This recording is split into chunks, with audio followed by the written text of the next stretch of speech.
Bonsoir à toutes et à tous et bienvenue à cette principale édition de la soirée. Voici les titres. Bonne nouvelle pour les automobilistes. Les prix à la pompe vont connaître demain à 18h une baisse. Elle concerne principalement le super et le gasoil. Dans ce journal, les explications du secrétaire permanent du Comité national des hydrocarbures. La ziara annuelle de la famille omarienne s'est ouverte ce vendredi. Le débat a porté sur l'intégration africaine. L'intégration africaine justement prônée par El Hadji Omar Tall il y a plus d'un siècle et demi. 28e Coupe d'Afrique des Nations. Le coup d'envoi sera donné dans moins de 24 heures. L'affiche vedette Sénégal-Zambie. Vous verrez également les images de la dernière séance d'entraînement des Lions avant ce match capital à suivre dans Week-end Sport en fin de journal. D'abord, voyons le communiqué du Conseil des ministres tenu ce jeudi 19 janvier 2012. Il est lu par Abibou Mbaye. Bonsoir Abibou. Bonsoir Binta. Le Conseil des ministres s'est réuni le jeudi 19 janvier 2012 à partir de 18h30 au Palais de la République sous la présidence de son Excellence Maître Abdoulaye Wade, président de la République. Le chef de l'État a fait part au Conseil des audiences qu'il a accordé à son Excellence M. Malemi Hassan Chetima, ambassadeur de la République du Niger, venu lui présenter ses lettres de créance. M. Mamadou Seck, président de l'Assemblée nationale, M. Gamine Lakshman Pieris, ministre des Affaires étrangères du Sri Lanka, Monseigneur Dominique Mamberti, ministre des Affaires étrangères du Vatican, Madame Joëlle Garzio Meilam, sénatrice des Français de l'étranger, un envoyé du président de son Excellence, M. Meles Zenawi, Premier ministre d'Éthiopie, M. Ousmane Diaye, président de la Convention pour la Renaissance du Mali, M. Mohamed Alabar, président de MR en compagnie du ministre d'État chargé de la coopération internationale, délégation de Popenguine, M. Pape Diouf Mbaye Dieye, artiste chanteur, M. Tiemoko Meïlie Kone, gouverneur de la BCAO. Au titre de ces activités, le président de la République a informé le Conseil de la cérémonie de présentation des vœux des corps constitués tenus au Palais de la République. Il a également informé le Conseil d'avoir présidé la cérémonie de rentrée solennelle des cours et tribunaux de l'année 2012. Le chef de l'État a en outre évoqué la visite qu'il a effectuée à Touba à l'occasion de l'édition 2012 du Grand Magal. Le président de la République a par ailleurs fait part de l'inauguration du projet d'alimentation en eau potable et assainissement des localités de l'axe Noto, Josmon, Palmarin, à laquelle il a procédé le 17 janvier 2012. Il a aussi informé de la réunion de travail avec les délégations d'associations de femmes dans le cadre de la protection des femmes. Le président de la République est revenu sur la cérémonie de remise officielle du drapeau national aux Lions du Sénégal à l'occasion de leur départ pour Bata, Guinée équatoriale, où ils doivent prendre part à la Coupe d'Afrique des Nations 2012. Il a demandé au gouvernement de tout mettre en œuvre pour la meilleure participation possible de notre équipe nationale à cette compétition. Le chef de l'État a également fait part des missions qu'il a effectuées à Bissau, où il a pris part aux obsèques de feu son Excellence M. Malam Bakay Sagnan, président de la République de Guinée-Bissau, Monrovia et Banjul, où il a pris part aux cérémonies de prestation de serment de son Excellence Mme Ellen Johnson Sirleaf, présidente de la République du Libéria, et de son Excellence M. Cheikh Professeur Aladji Yaya Adjedje Djamé, président de la République de Gambie. Évoquant la célébration le 20 janvier 2012 de la journée de la solidarité, le chef de l'État s'est félicité de l'esprit de partage et d'entraide qui marque ce grand moment où de nombreux cadeaux en tout genre, en particulier des produits de l'artisanat sénégalais, vont être partagés. Pour le chef de l'État, au-delà de l'esprit de solidarité qui fonde les valeurs sénégalaises, cette journée revêt une dimension économique car elle permet de valoriser les produits locaux et contribuer à la promotion du consommé sénégalais. Le président de la République a, dans la même démarche, rappelé l'importance de la journée sans femmes en prison, célébrée le 20 janvier et qui va permettre à l'administration pénitentiaire de libérer pour une journée toutes les femmes qui purgeaient des peines de prison. et s'est félicité de l'accueil enthousiaste qui a été réservé à cette mesure par des populations en général et les familles de ces femmes, certes coupables, mais également victimes de leur sort.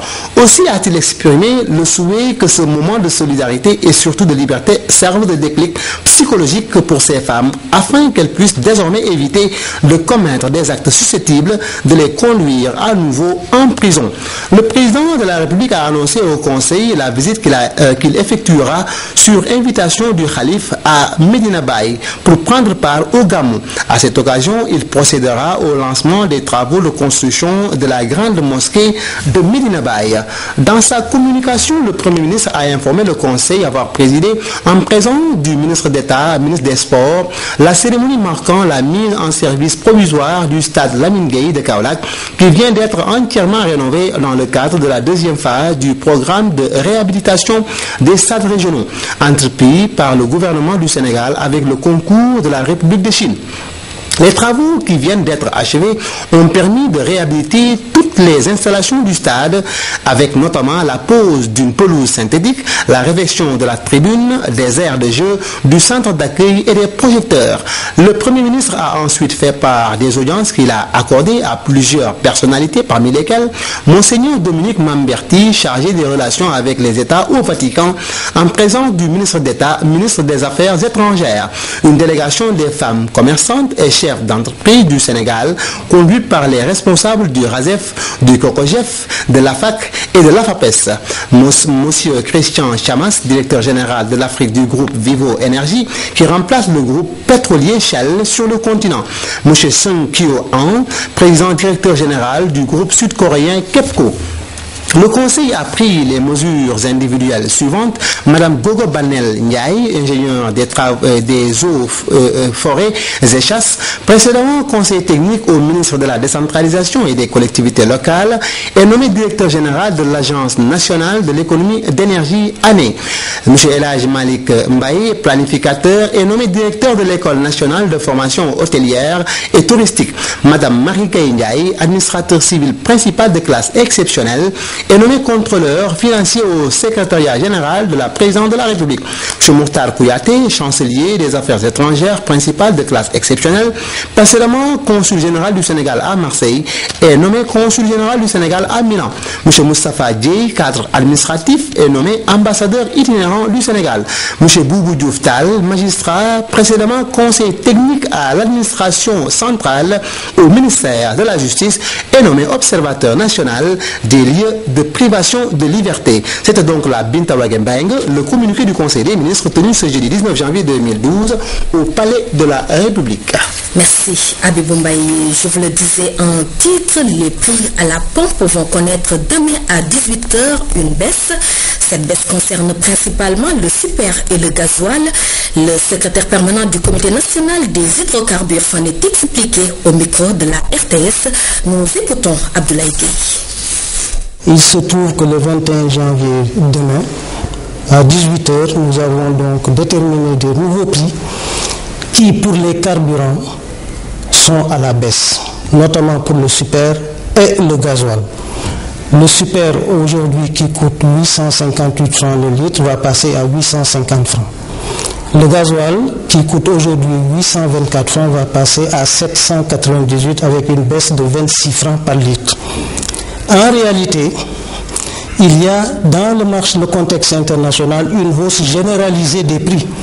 Normalement, si nous avions appliqué les vrais prix, nous aurions aujourd'hui un prix du super à 897 et un prix du gasoil à 842.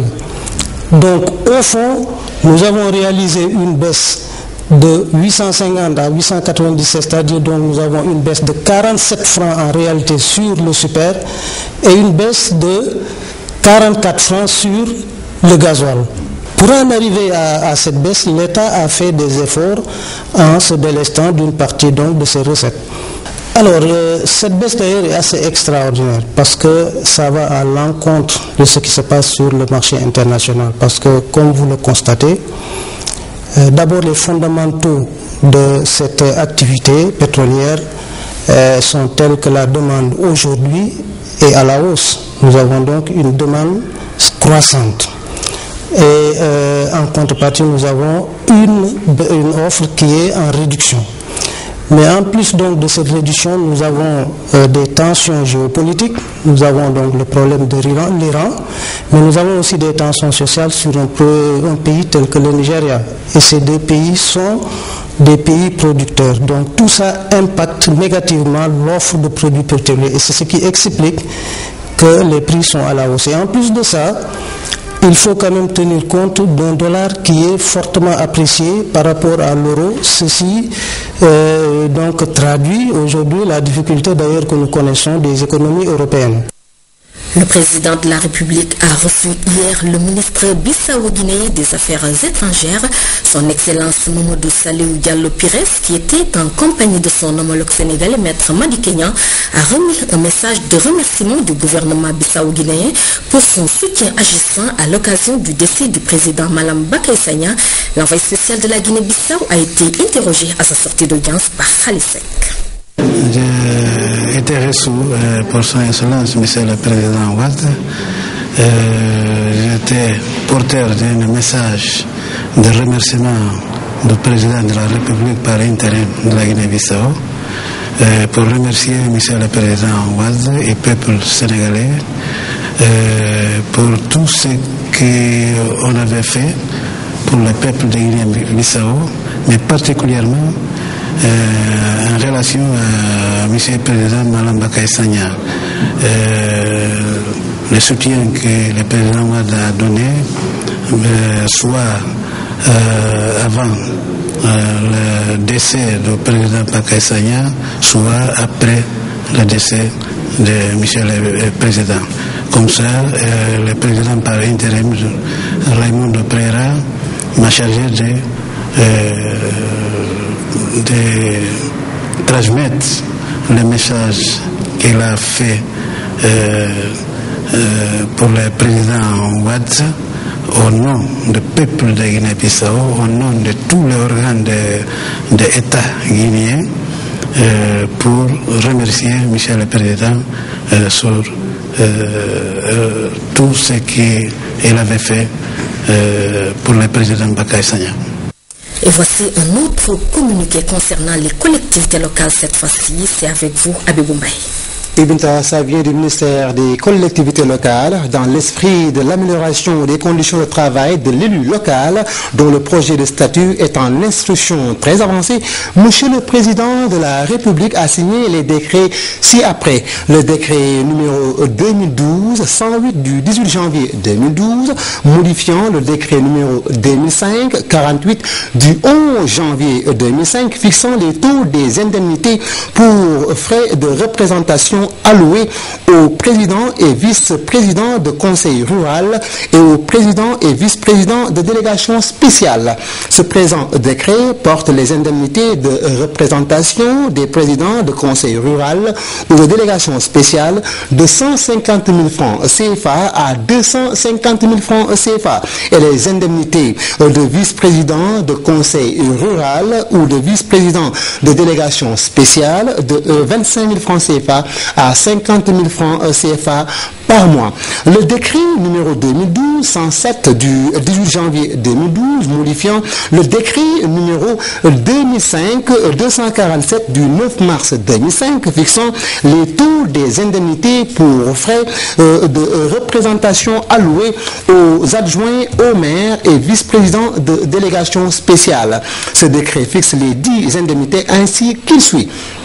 Pour les communes disposant d'un budget de moins de 100 millions de francs CFA, l'indemnité est portée à 50 000 francs CFA. Pour les communes dont le budget est compris entre 100 millions et 300 millions de francs CFA, l'indemnité est portée à 60 000 francs CFA par mois. Pour les communes dont le budget est compris entre 300 millions de francs CFA et 500 millions de francs CFA, l'indemnité est portée à 70 000 francs CFA par mois. Pour les communes dont le budget est compris entre 500 millions de francs CFA et 1 milliard de francs CFA, l'indemnité est portée à 80 000 francs CFA par mois. Pour les communes dont le budget est compris entre 1 milliard de francs CFA et 10 milliards de francs CFA, l'indemnité est portée à 90 000 francs CFA par mois. Et enfin, pour les communes dont le budget s'élève à plus de 10 milliards de francs CFA, l'indemnité est portée à 100 000 francs CFA par mois. Ce présent décret permet de valoriser davantage les fonctions d'adjoint au maire en doublant les indemnités dues à cette autorité dont les responsabilités à côté du maire titulaire sont très importantes.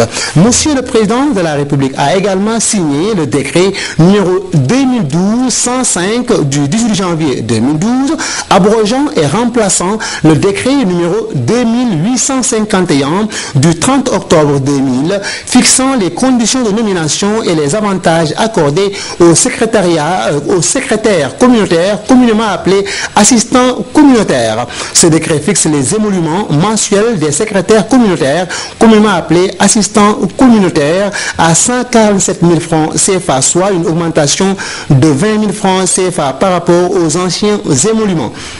L'objectif visé est d'améliorer les conditions de travail de ces agents des collectivités locales, bras techniques des présidents de conseil rural.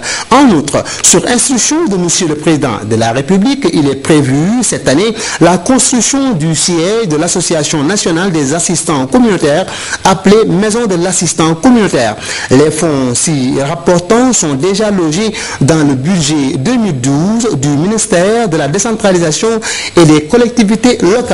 Monsieur le Président de la République a également signé le décret numéro 2012-106 du 18 janvier 2012 fixant les modalités d'organisation et de fonctionnement des agences régionales de développement. L'intérêt de ce texte réglementaire est de donner à l'exécutif local, président de conseil régional, maire ou président de conseil rural, la possibilité de se faire représenter aux réunions du conseil d'administration de l'agence en cas d'empêchement, alors que l'ancien texte qui exigeait une représentation nominativement fixée ne le permettait pas. Enfin, sur instruction de Monsieur le Président de la République, le ministre de la décentralisation et des collectivités locales et le ministre délégué en charge du budget ont signé un arrêté conjoint portant augmentation de 300 000 francs CFA des salaires des directeurs des agences régionales de développement en vue de combler le manque à gagner que ces cadres de haut niveau au service permanent des collectivités locales ont subi depuis le 31 décembre 2010, suite à l'échéance de l'appui de la Banque mondiale dans la prise en charge de ces salaires. C'est le lieu encore une fois d'en remercier la Banque mondiale et de se féliciter des efforts fournis par le gouvernement du Sénégal pour supporter désormais ces charges. Fait à Dakar le 20 janvier 2012, signé Dr Aliou Sow.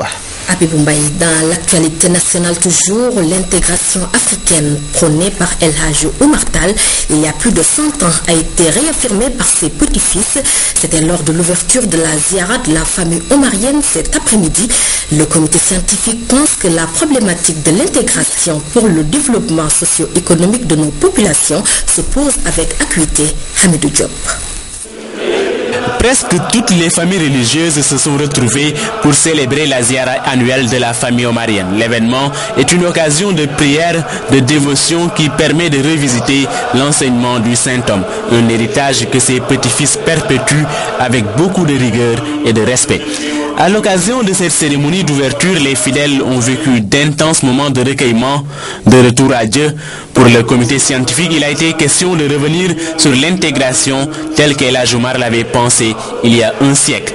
De leur approche, il ressort que le legs omarien prend en compte tous les aspects de l'intégration et son application peut être source de développement socio-économique.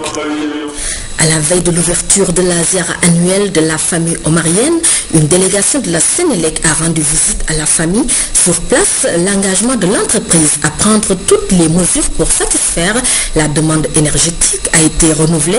Cela au grand bonheur de la famille qui a félicité et prié pour le rayonnement de la Société nationale d'électricité. Kalsoum Sall. Une visite de courtoisie devenue une tradition. En cette veille de ziara dédiée à Thierno Seydou Nourou-Tall et Thierno Mountaga Tall, les responsables de la Sénélec sont venus recueillir des prières auprès de la famille omarienne. Thierno Madani Tall a dit toute sa joie de recevoir la délégation. Il en a profité pour les féliciter des efforts consentis qui ont conduit à l'amélioration de la fourniture énergétique dans tout le pays. Thierno Madani Tall les a remerciés pour l'aide apportée à la bonne organisation de la ziara. Une aide constituée de nattes d'eau mais aussi d'une enveloppe financière. Un exemple de responsabilité sociale de l'entreprise. Aujourd'hui, ce qui a été fait, c'est une visite traditionnelle. La Sénélec apporte sa contribution au niveau donc, de cet événement. L'événement est très localisé. Ça se passe entre le mausolée, la maison familiale, le stade. Nous mettons hors délestage ces zones et en plus de cela, nous mettons un groupe pour pallier à toute éventualité. Seydina Issa Kane a demandé à Thierno Madani Tall de continuer à prier pour la Sénélec pour la réussite de la mission qui lui est assignée. À propos de cette ziara toujours, le comité d'organisation est dans les derniers réglages. Techniciens et directions techniques de l'État travaillent d'arrache-pied pour que tout se déroule dans les règles de l'art. Constat de notre reporter qui a profité de l'occasion pour interpeller les fidèles sur le thème axé sur la paix, la justice et l'honnêteté. Fatou Diouf. À la grande mosquée omarienne, les vendeurs ont commencé à s'installer déjà. Pour eux, la ziara, c'est aussi l'occasion de faire de bonnes affaires. À l'intérieur, tout est fin prêt pour accueillir les milliers de fidèles attendus. Techniciens et ouvriers s'activent pour les dernières finitions de la turbine officielle. Les services techniques de l'État ont également respecté les engagements pris lors du CRD.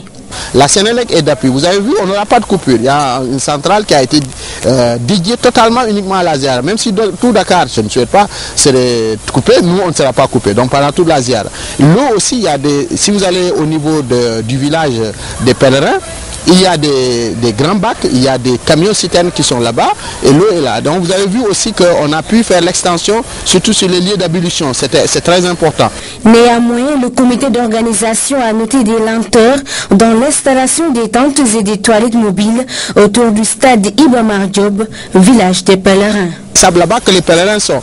Tous ceux qui nous viennent du Fouta et l'intérieur du pays, du Mali notamment et de la Mauritanie, sont hébergés là-bas. Tous les croyants doivent promouvoir la paix, la justice et l'honnêteté, base d'un monde de paix et de stabilité.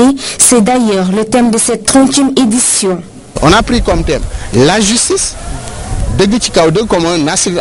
la sécurité individuelle, la sécurité collective. C'est ça, l'État est là pour assurer la sécurité individuelle des biens, des personnes et le meilleur collectif, pour qu'on soit dans un pays de paix, une paix qui est durable. Demain, le programme sera riche et varié, au menu des récitals de Coran, des conférences et des expositions consacrées à Thierno Seydou Nourou-Tall et à Thierno Mountaga Tall.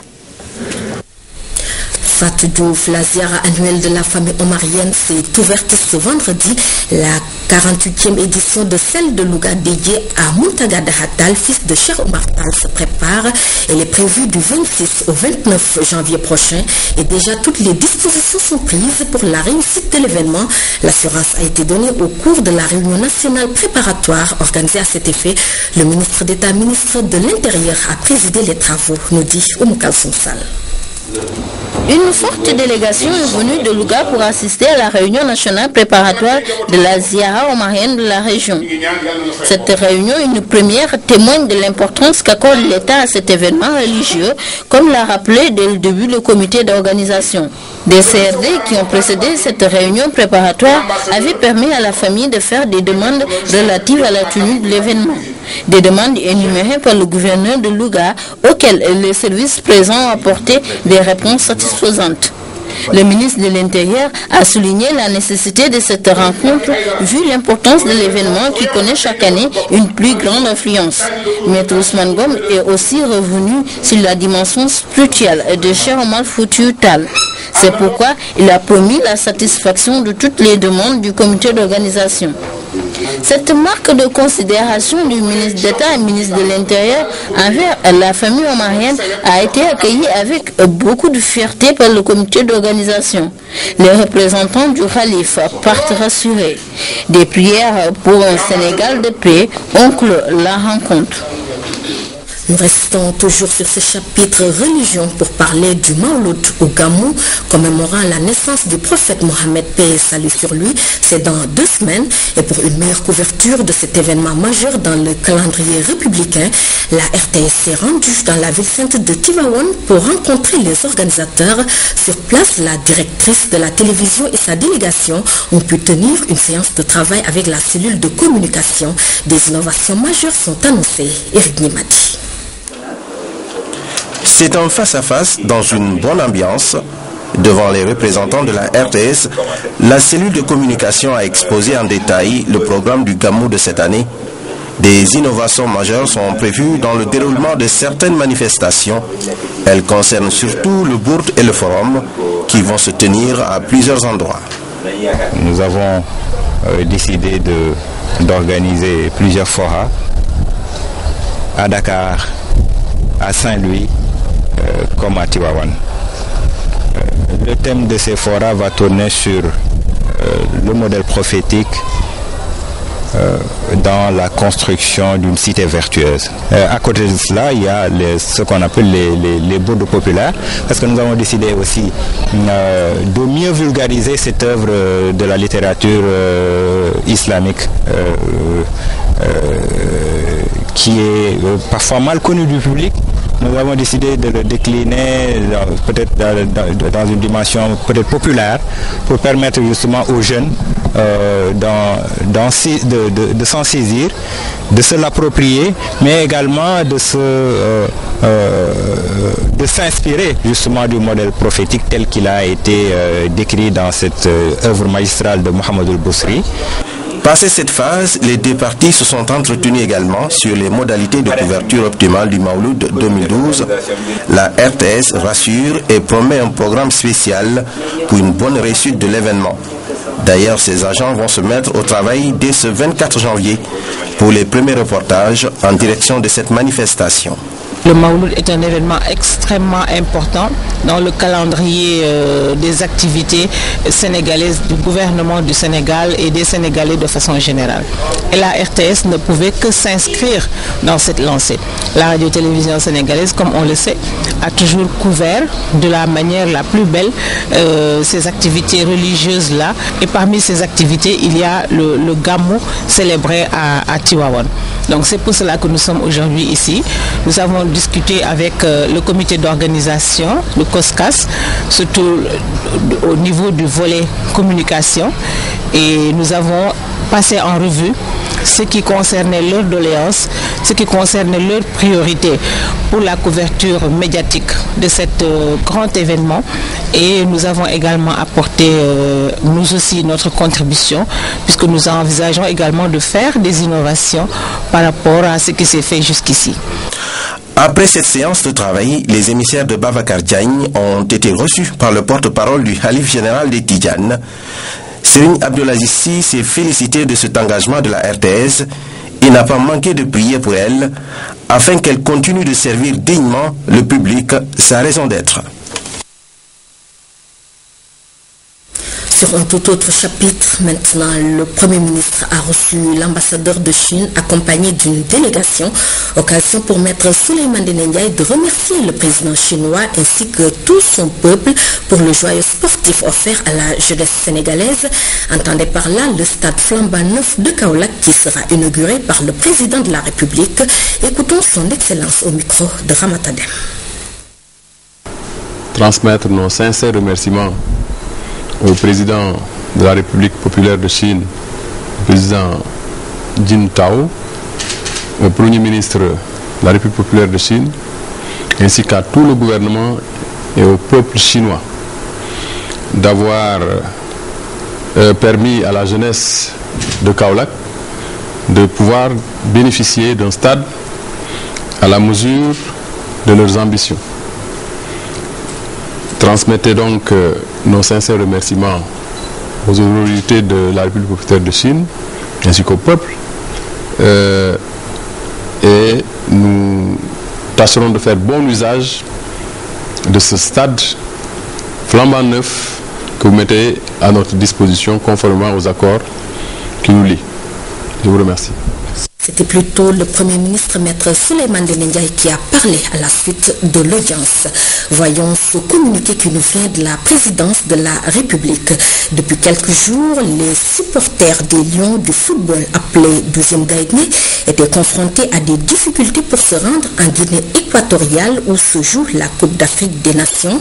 Aussitôt informé, le président de la République a mis à la disposition de ces valeureux supporters qui accompagnent partout nos représentants l'avion présidentiel et une enveloppe de 50 millions de francs CFA. Ainsi, le chef de l'État montre encore une fois toute l'attention qu'il accorde à nos sportifs. Aussi, il a tenu à rendre hommage au 12e Gaïndé qui, à sa manière, contribue toujours à faire triompher nos lions pour un Sénégal qui gagne, signé Serigne Mbacké Ndiaye. Ce 20 janvier est décrété journée sans femmes en prison au Sénégal. L'initiative est du président de la République, Maître Abdoulaye Wade.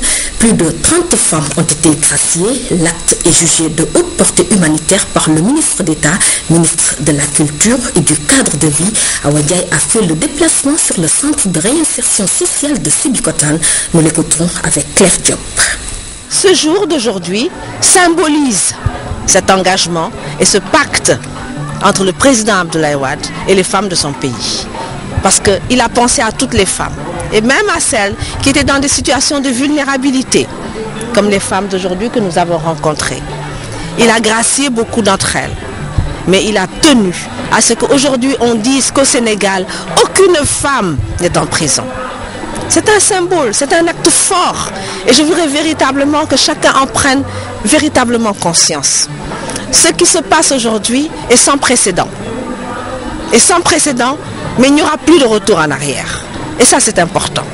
Chacun devra, chaque président de la République du Sénégal devra faire autant, sinon mieux, s'il peut le faire. Et en tout cas, il devra faire autant. Nous remercions le président parce que nous sommes évidemment femmes, toutes les femmes savent ce que c'est que de ne pas être dans le foyer, de ne pas être avec les enfants, de ne pas être avec les maris. Donc c'est un jour à la fois heureux et triste aujourd'hui. Je suis heureuse pour elles, en même temps je suis triste parce que leur place n'est pas là. Leur place est dans leur maison. Et je voudrais que de plus en plus on fasse en sorte que les femmes ne restent pas dans les prisons. Je sais bien sûr que les femmes comme les hommes, il y a des crimes qui doivent être punis. Mais la plupart des crimes des femmes, ce sont des crimes qui sont relatifs à leur condition de femme. Et là, je voudrais insister, lorsqu'une femme se retrouve aux assises pour un infanticide, lorsqu'une femme se retrouve en prison parce qu'elle a fait un avortement clandestin, il y a des choses à dire. Notre société doit réagir par rapport à ça. Nous avons des choses à faire, des dispositions à prendre. Nous avons notre courage et notre détermination à prendre en main pour que ces crimes-là ne soient plus des crimes. Il faut qu'on puisse permettre aux femmes dans certaines conditions de subir un avortement médicalisé.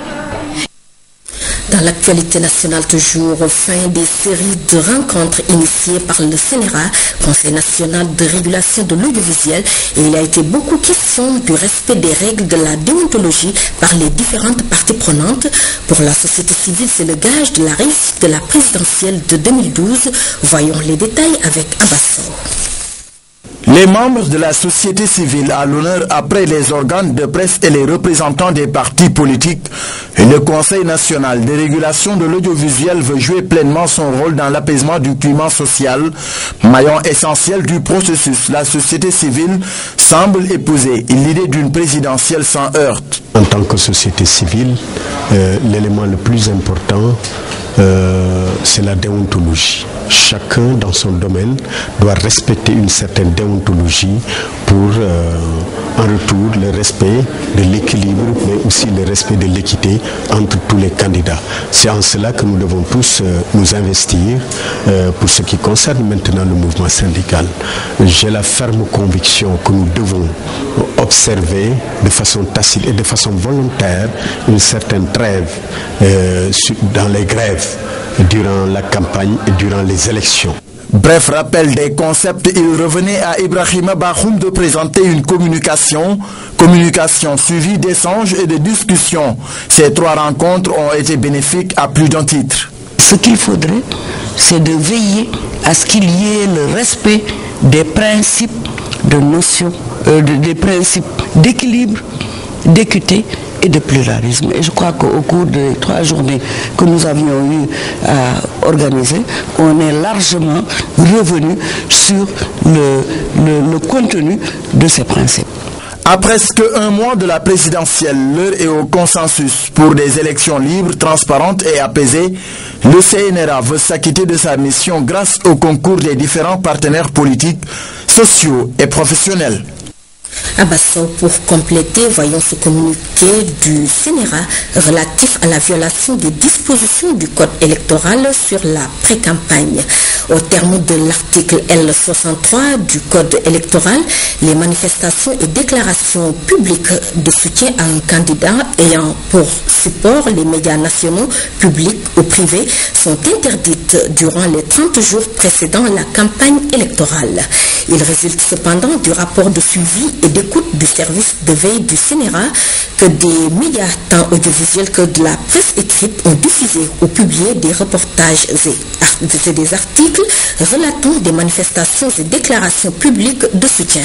Il s'agit notamment de déclarations de soutien de Maître El Hadj Diouf au candidat Moustapha Niasse à travers Walf TV en son édition du soir du mardi 17 janvier 2012. Canal Info News en ses éditions des mardis 17 et mercredi 18 janvier 2012. Walf Grand Place, Walf Quotidien, Le Soleil, L'As, Sud Quotidien, Le Quotidien, Libération, Siwel, Le Pont du Jour, Enquête, La Tribune, Le Populaire, L'Observateur en leurs éditions du mercredi 18 janvier 2012. De déclarations et manifestations de soutien au candidat Idrissa Seck à travers Le Populaire et L'Observateur en leurs éditions du 18 janvier 2012. De déclarations de soutien au candidat Abdoulaye Wade à travers Le Messager, édition du mercredi 18 janvier 2012. De déclarations de soutien au candidat Ousmane Tanor Dieng et Ibrahima Fall à travers La Tribune, édition du mercredi 18 janvier 2012. Au vu de ces dérives et manquements, le CNRA rappelle aux organes fautifs les sanctions prévues à l'article L63 du Code électoral ainsi qu'à l'article 26 de loi numéro 2006-04 du 4 janvier 2006 auquel il s'expose. Le CNRA exhorte donc encore une fois les différents médias à une stricte observance des dispositions du Code électoral relatives à la couverture médiatique de la pré-campagne et de la campagne électorale, signée la présidente. Direction Kaolack, où le lycée technique commercial El Hadj Abdoulaye Niasse vient de démarrer un brevet de technicien supérieur BTS en froid, climatisation et plomberie, un projet qui a bénéficié de l'appui du Cégep Trois-Rivières du Canada. Le ministre Moussa Sarrou, qui a présidé la cérémonie officielle de lancement, a annoncé l'installation prochaine d'une filière électricité. Ousmane Ba. Au lycée technique commercial El Hadj Abdoulaye Niasse de Kaolack, les apprenants qui ont choisi de suivre la filière froid, climatisation et plomberie vont y sortir avec un brevet de technicien supérieur. Le ministre de tutelle a présidé la cérémonie officielle de lancement de ce BTS, ce qui est salué par les élus locaux et autorités de l'établissement. Je voudrais vous féliciter vraiment le ministre Sarrou pour le travail qu'il a accompli. Ainsi, à la sortie, nos étudiants de BTS répondront entièrement aux besoins de l'entreprise. À cet effet, la réfrigération avec les chambres froides positives ou négatives, la ventilation par le biais de centrales de traitement d'air ou de distribution d'air, de même que l'installation de blocs sanitaires, sont les différents modules d'apprentissage que vont suivre les élèves pour qu'à la fin de formation, la conception et la réalisation de ces équipements soient parfaitement maîtrisées. Et la réussite de ce projet est facilitée par la coopération canadienne à travers le projet Éducation pour l'emploi EPE, épaulé en cela par le Cégep Trois-Rivières. Le programme de BTS en froid et climatisation plomberie est écrit selon l'approche par compétences et validé par le ministère de l'Emploi, le ministère de l'Enseignement technique et de la formation professionnelle du Sénégal. Et depuis novembre 2009, je peux vous confirmer qu'il y a eu 15 missions d'experts canadiens ici au lycée de Kaolack. On sent bien votre intérêt. On constate les efforts déployés. Je vous félicite. Vous savez, vous êtes le premier groupe à être inscrit à ce programme de BTS en froid, climatisation et plomberie à Kaolack. Vous avez un grand mais beau défi. Et ce ne sera pas facile. Depuis 1982, date de l'ouverture de ce lycée technique, seule la série G y est enseignée. Aujourd'hui, la tendance est en train d'être renversée avec l'installation de ce BTS en froid, clim et plomberie. Ce programme est une réponse à la demande de la région, notamment des organisations professionnelles, des entreprises, de la communauté à travers le conseil régional et l'ARD en rapport avec l'inspection d'académie. L'événement qui nous réunit aujourd'hui est un symbole, le symbole d'une prise de conscience grandissante de l'importance de la qualification professionnelle des ressources humaines comme facteur de promotion de la compétitivité de l'entreprise, d'accroissement de l'employabilité des formés, essentiellement facteur de développement local. L'animation était au rendez-vous, les diplômes de reconnaissance remis, les équipements visités par le ministre de l'Enseignement technique et de la formation professionnelle et sa délégation. Enfin, un cocktail est offert dans une salle entièrement réhabilitée pour faire office de salle multifonctionnelle. Ousmane Ba, Greenpeace lance un appel à l'ensemble des candidats à la présidentielle et c'est en vue de leur faire part des inquiétudes liées à la réduction des ressources halieutiques et de l'importance et de l'impact de l'importante capacité de pêche industrielle étrangère au Sénégal. Cela fait suite à la caravane Ma Voix, Mon Futur organisée par Greenpeace avec les communautés de pêcheurs. Philomène Constance Diagne. Plus de 6000 signatures de pêcheurs artisanaux recueillies au cours de la caravane Ma Voix, Mon Futur. Des empreintes qui défendent une seule cause avec Greenpeace, celle d'exhorter les candidats à la présidentielle à prendre conscience des problèmes qui paralysent le secteur de la pêche. L'attente est que les futurs dirigeants du pays arrêtent carrément d'octroyer des licences de pêche aux bateaux étrangers qui sont grands et comme je l'ai dit, qui pêchent parfois des quantités de l'ordre de 300 tonnes par jour, c'est trop. Et il faudrait aussi que le secteur de la pêche soit valorisé, que les pêcheurs soient accompagnés. Au même moment, pour permettre à la ressource de se régénérer, aux habitats d'être plus résilients par rapport au changement climatique, on s'est dit qu'il serait bon de créer des réserves marines dans la zone économique exclusive des eaux sénégalaises. Cette mobilisation des acteurs de la pêche est justifiée. En atteste le contexte de la raréfaction des ressources marines dans les côtes sénégalaises, une situation que dénonce Greenpeace. L'organisation souhaite une gestion durable et transparente des pêcheries. Ce qui a le plus attiré notre attention, c'est le fait qu'au même moment qu'il n'y a plus que les pêcheurs se plaignent de la rareté de la ressource, et au même moment que les autorisations de pêche sont délivrées ou octroyées aux bateaux étrangers, ce qui augmente la surpêche. Et avec cette surpêche, c'est sûr que la diminution de la ressource sera encore plus inquiétante. Les pêcheurs, en coordination avec les représentants de Greenpeace, prévoient des rencontres avec les candidats à la présidentielle, une occasion pour eux de soumettre les résultats de la caravane. Hors de nos frontières, au nord Mali, 47 morts, dont 45 combattants et 2 militaires. C'est le dernier bilan des accrochages qui se poursuivent toujours entre l'armée et les rebelles Touareg de l'Azawad. L'information a été donnée par l'état-major. Ailleurs dans le monde, la Ligue arabe souhaite prolonger sa mission en Syrie.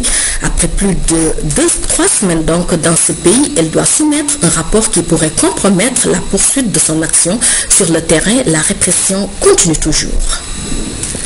Une voiture portant le sigle des observateurs de la Ligue arabe, entourée par des Syriens, chantant les louanges de l'armée libre de Syrie, celle-là même qui se bat contre les loyalistes de Bachar al-Assad. Dernière image d'une mission de la Ligue arabe au bilan pour le moins contrasté. Des accords affichés au grand jour entre les membres de cette délégation. Il y a qui, face aux exactions, ont détourné le regard et ceux qui ont fait part de leur indignation. Au final, cette mission n'a pas réussi à faire stopper la répression, pas même communiquer sur l'idée qu'elle s'en faisait. Les violences se poursuivent, le nombre de morts est donc appelé à progresser. 5400 à ce jour. La mission va rendre son rapport à une Ligue arabe qui tiendra son sommet ce week-end avec, là aussi, des désaccords affichés. Le Qatar aimerait envoyer en Syrie une armée arabe. Peu de chance que l'idée soit retenue. Le ministre français des Affaires étrangères a clairement affirmé qu'il n'y croyait pas. L'Europe pourrait peut-être s'entendre lundi sur des sanctions économiques visant 22 Syriens et 8 entreprises. Direction l'ONU, où la Russie bloque toujours chaque texte, incluant le mot « sanction » à l'égard du régime syrien. L'OTAN, de son côté, vient d'annoncer qu'elle n'envisageait aucune intervention. L'opposition syrienne appelle aujourd'hui sur son site Facebook à un soutien international. Elle devra attendre encore. Aux États-Unis, la course à l'investiture s'accélère chez les républicains pour trouver le candidat devant affronter Barack Obama à la prochaine présidentielle. Hier, un débat à la télévision était au programme et on y a parlé du retrait du gouverneur Rick Perry. Le retrait de Rick Perry rebat les cartes de la primaire républicaine. Le candidat vient de se rallier à Newt Gingrich. Newt est un visionnaire conservateur qui peut transformer notre pays. Nous avons nos différences, comme il y en a dans toute campagne. Newt n'est pas parfait, mais qui d'entre nous l'est? Le pardon existe pour ceux qui vont vers Dieu. De quoi donner des ailes à Newt Gingrich à la veille de la primaire en Caroline du Sud. Je ressens beaucoup d'honneur et d'humilité en entendant le gouverneur Perry parler comme il l'a si bien fait, en annonçant qu'il me soutenait. Le retrait de Rick Perry peut-il faire chuter le favori Mitt Romney de son podium? Les derniers sondages donnent Romney toujours en tête, même si l'écart avec Gingrich s'est resserré. Les coups pleuvent à l'intérieur du camp républicain et en direction de Barack Obama. Ce président, qui est sur tous les fronts, n'a pas favorisé l'accès à l'emploi des Américains. Il vit au pays des merveilles, à Disneyland. Peut-être qu'il croisera Newt Gingrich. Quoi qu'il en soit, chacun traîne ses casseroles. Pour Newt Gingrich, c'est une de ses ex-femmes qui l'accuse de libertinage à la télévision. Pour le multimillionnaire, c'est sa feuille d'impôt qui pose problème.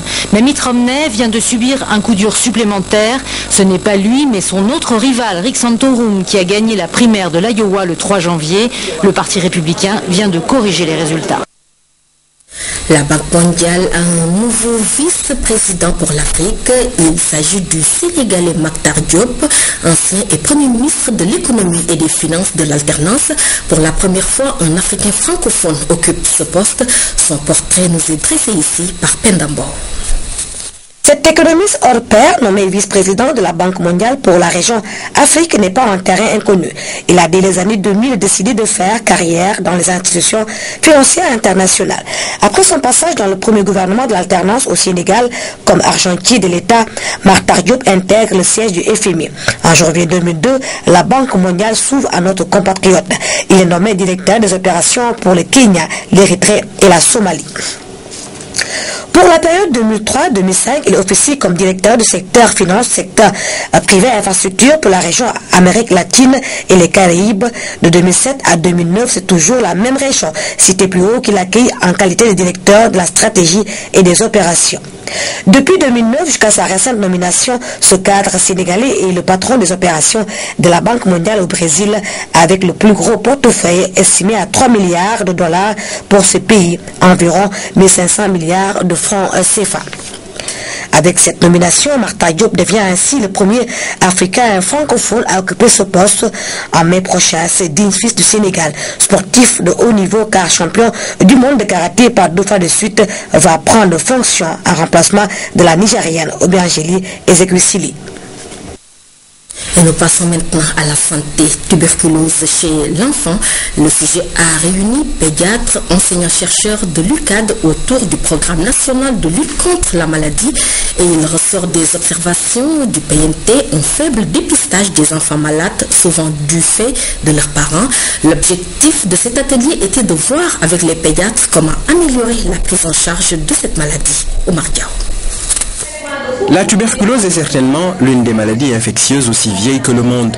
Chez l'enfant, elle sert de traceur à la contagion de la maladie qui lui est le plus souvent transmise par son entourage. Les cas de tuberculose de l'enfant sont souvent des cas de tuberculose transmis par les adultes en contact. Le diagnostic de la tuberculose de l'enfant est assez difficile. Les signes cliniques sont polymorphes et la confirmation bactériologique rare. Et souvent en pédiatrie, nous sommes amenés à traiter les cas de tuberculose chez l'enfant sur la base d'arguments de présomption. Puisqu'il y a beaucoup de cas de tuberculose de l'enfant, où vous n'avez pas la présence de mycobactéries dans les prélèvements qui ont été faits. Donc ce sont des cas de tuberculose à bactériologie négative. Les chiffres du PNT de 2010 rapportent 585 cas. Donc ce qui équivaut à un taux de dépistage qui est relativement faible, qui est de 5%. Le véritable problème se situe au niveau du dépistage. Aujourd'hui, le nombre de cas déclarés chez les enfants est encore insuffisant par rapport à la réalité du terrain. Et puisque les pédiatres sont en première ligne dans la santé des enfants, ils ont été conviés à cet atelier. Partager non seulement avec eux ces directives de prise en charge des enfants, mais aussi parler du programme de façon générale et dégager des pistes de collaboration pour une amélioration des indicateurs de terrain. Plusieurs questions relatives au diagnostic et au traitement de la tuberculose de l'enfant ont été passées en revue pour une prise en charge plus efficace. La maladie se guérit bien, surtout si elle est diagnostiquée tôt, mais mal soignée, elle peut évoluer vers des formes graves et résistantes. On peut simplement regretter à cet atelier la faible présence des pédiatres du privé et des régions. Oumar Diaw, le cercle des cadres arabophones du Sénégal tient une journée de réflexion et de prière. C'est ce samedi à la grande mosquée de Pékin. Cette association entend ainsi participer à l'effort de paix en cette veille d'élection présidentielle dans notre pays. Écoutons Imam Ismaël Adem, président du cercle des cadres arabophones, au micro de Lamine Touré. Nous allons organiser une journée de réflexion et de prière pour la paix au Sénégal. Je pense que cette journée revêt d'une importance particulière. Elle se déroulera dans un contexte de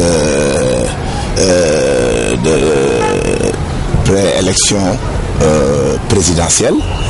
Et nous ne faisons là qu'accomplir un acte de dévotion, car solliciter la bénédiction d'Allah, solliciter sa miséricorde n'est qu'un acte de dévotion. Donc compte tenu de l'importance de l'événement, nous tenons à accomplir cet acte-là. Cet acte, comme je viens de le dire, a deux volets. Il y a la réflexion autour des thèmes qui sont bien précis et qui seront introduits par d'éminents professeurs. Comment préserver la paix et la cohésion sociale au Sénégal et quel est le rôle des partis politiques, des chefs religieux et de la société civile. Donc ce sont grosso modo deux thèmes principaux autour desquels se dérouleront les réflexions. Après les réflexions, il y aura la prière de sollicitation. À ce stade du journal, nous parlons culture en prélude à la fête du printemps au Nouvel An chinois, prévue ce 23 janvier. Des acteurs culturels chinois et sénégalais ont organisé une soirée culturelle au Grand Théâtre, symbole des relations sino-sénégalaises fructueuses. L'événement a été marqué par la présence du ministre d'État, ministre de la Culture et de l'ambassadeur de Chine au Sénégal, Aïssatou Traoré. Le lieu symbolise la relation étroite et sans faille entre le Sénégal et la République populaire de Chine. La vitalité et le dynamisme dont ont fait preuve les échanges et la coopération culturelle constituent un microcosme de rapports sino-sénégalais, marqué par une multiple coopération franche, désintéressée, efficace et basée sur un pied d'égalité. Pour démarrer en beauté cette soirée culturelle sino-sénégalaise, une chorégraphie sur fond musical, le lead vocal, la femme de l'ambassadeur de Chine à Dakar, artiste reconnu dans son pays.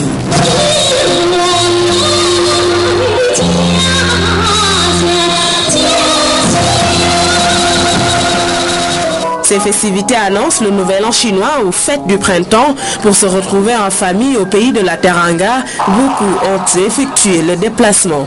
Une année nouvelle, cela se fête en famille, avec des amis proches, en formulant le vœu de se retrouver encore les années suivantes. Le Grand Théâtre, il est la manifestation la plus belle et la plus évidente des solides relations entre nos deux pays, et surtout entre le président de la République populaire de Chine, M. Yoon Tang, et le président de la République du Sénégal, Maître Abdoulaye Wade. En de pareilles occasions, les artistes du théâtre d'Agnès Sorano sont à l'honneur. Le ballet national La Linguère sert le nec plus ultra de son répertoire rythmique.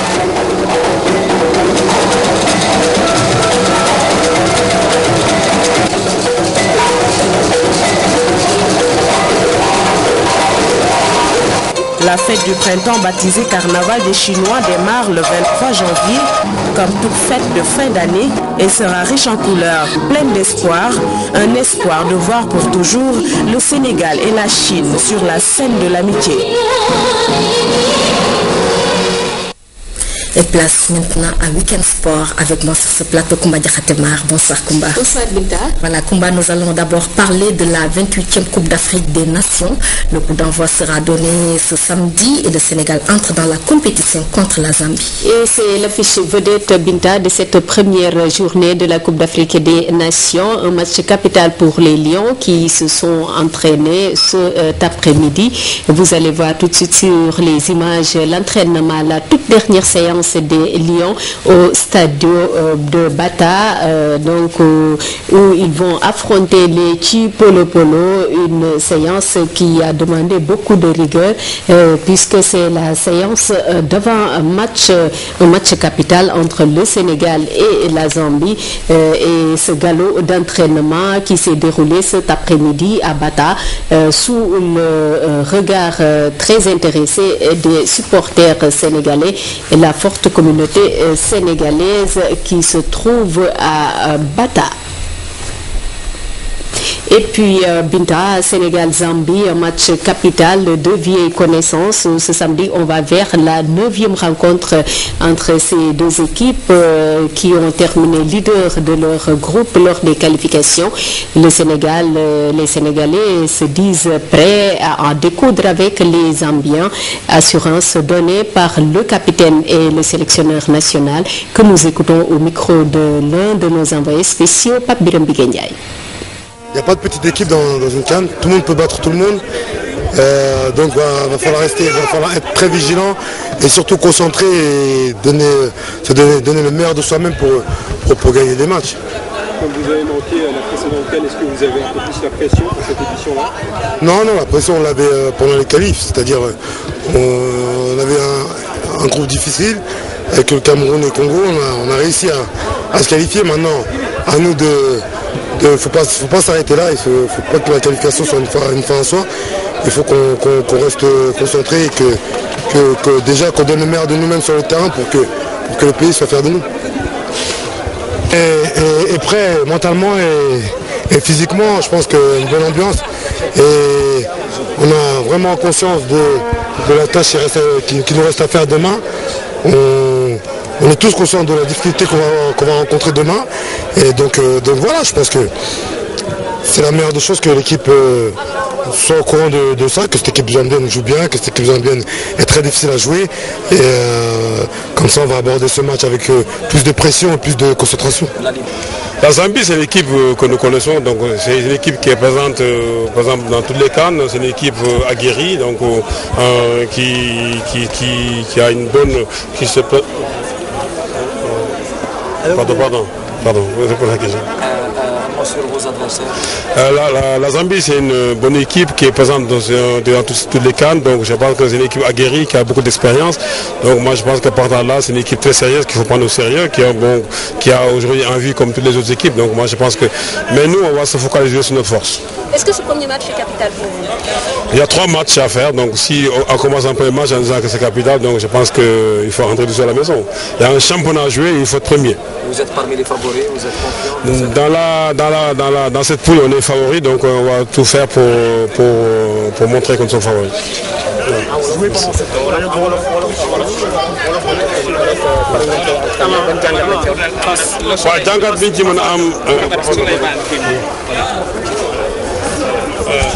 Voilà. Je l'ai dit, écrit, hein, c'est ça, je comprends rien.